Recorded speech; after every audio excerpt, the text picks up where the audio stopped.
Ang gusto ng pulis, ligtas ka! We will strengthen our partnerships with the public so we can better understand local needs and respond to them with empathy and precision.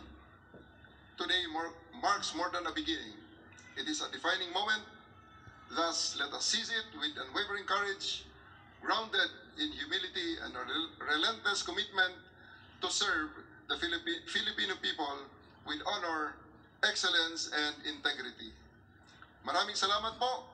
Mabuhay ang pambansang pulisya, mabuhay ang bagong Pilipinas, mabuhay ang sambayanang Pilipino, at sa bagong Pilipinas, ang gusto ng pulis, ligtas ka!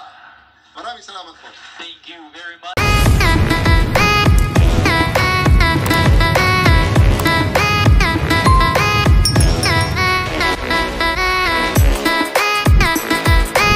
Nandito ako at ako ay lagi niyong kasama. Sabay nating harapin ang lahat ng hamon ng ating organisasyon at sabay nating pangalagaan at itaas ang dangal ng ating uniforme. But I will ask something from you in return of this promise. Sa ilalim ng aking pamumuno, action will be rewarded. Hindi sapat ang pogi points. We will reward those policemen who will work hard on our 3 pillars.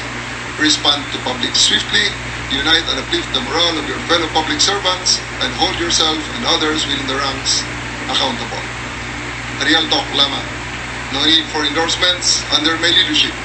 Appointments will be based solely on merit, and only the most competent will be entrusted with the right positions in the right places.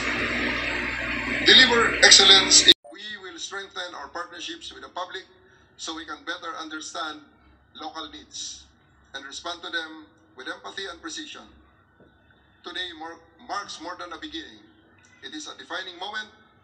Thus, let us seize it with unwavering courage, grounded in humility and a relentless commitment to serve the Filipino people with honor, excellence, and integrity. Maraming salamat po.